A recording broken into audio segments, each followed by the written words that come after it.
Today I'm going to be making some cozy Christmas cards featuring these adorable gingerbread mugs from Pretty Pink Posh. This video is a part of a video hop with lots of designers, so in the video description, I'm going to put a link to the next designer in the hop, so be sure to visit that, and then leave comments along the way to be entered into a giveaway for a gift certificate to Pretty Pink Posh. So I will have all of that information plus all of the supplies that I'm using today linked down below in that video description.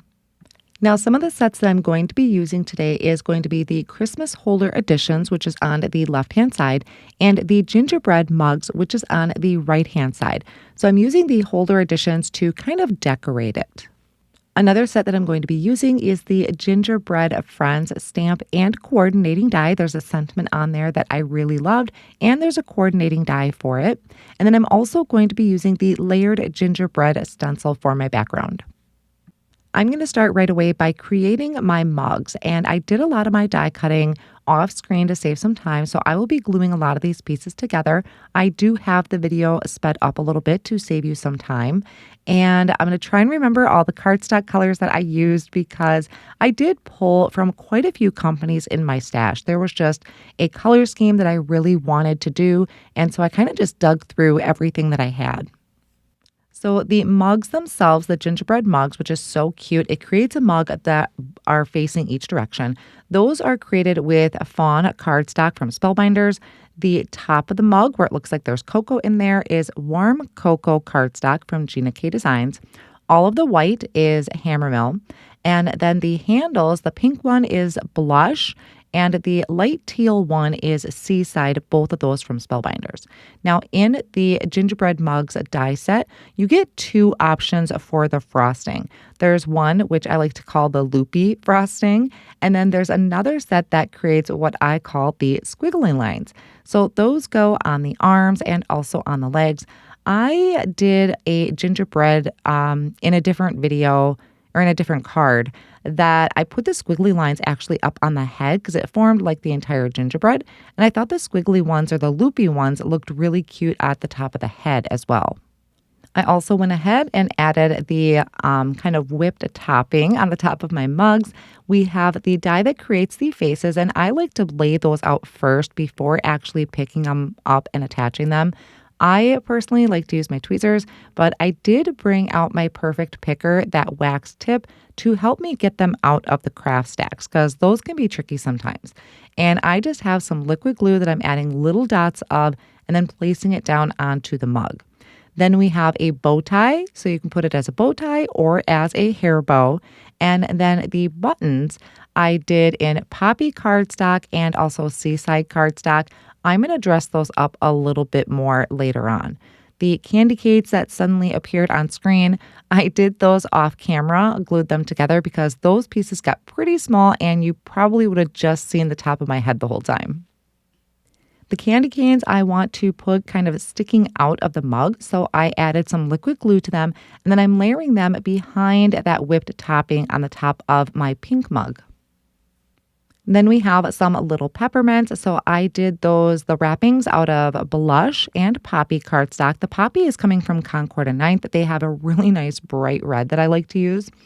We have white for the center. And then for the little swirly piece, I did the same Blush and Poppy and then just alternated between them. There's also some little marshmallows, and I'm going to pop those up because I didn't do any ink blending on my mugs. I really liked them kind of plain like that. So the marshmallows I popped on with thin foam squares. Now I'm going to work on the background. Again, this is the layered gingerbread stencil. I'm using a piece of toffee cardstock that is cut to 4 1/4 by 5 1/2, and I secured it down to my glass work surface using repositionable tape.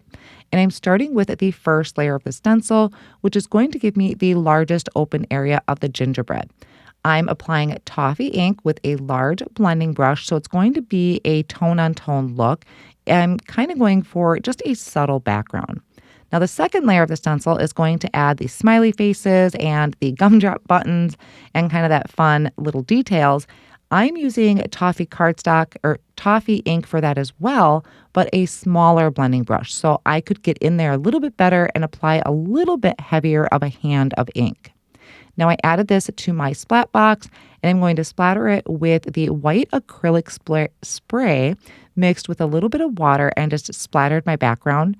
So while that is drying, I am doing my sentiment. This is from the Gingerbread Friends stamp set.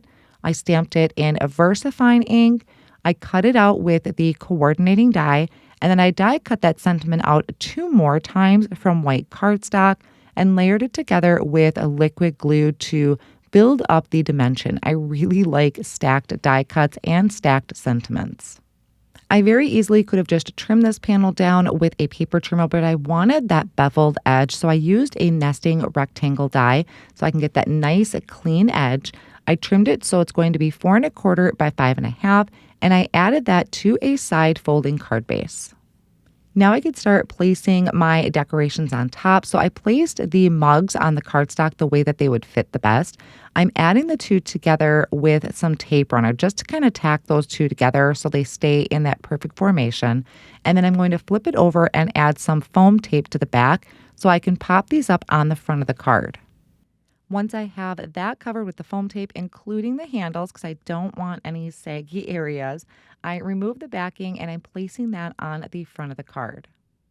I have my little peppermints that I'm adding. So I did the pink one over by the blue and the red one over by my pink handle so that it didn't get lost. The two pinks together didn't get lost. Then I added the sentiment down there with foam tape as well. And I'm going to kind of dress these up a little bit, add some detail. Now, this that I'm using is a Nouveau vintage drop, I think. I couldn't find it anywhere. So I linked something that is similar to it, but it kind of gave it that glossy, frosty kind of look. And I started with this Stickles, which to add glitter to the bow. I did not like how that was looking on the red cardstock, so I just wiped it off. I'm going to leave the bow as is, and I'm going to bring in some glossy accents. I'm adding that to the gumdrop buttons and also my peppermints. Now, you could also, instead of die cutting those gumdrop buttons, you could do enamel dots. I think would be a really great way to do that too. So I think these came out so darn adorable, and I think these would make really great tags for the front of your presents this year too. So think about that if you are looking at any of these products. The new release from Pretty Pink Posh is now available. It is packed with amazing and adorable Christmas products, so be sure to check that out.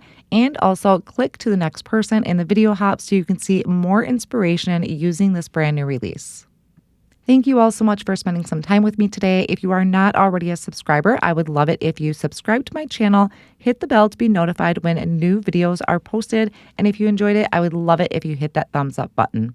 Here is another video that I think you might enjoy.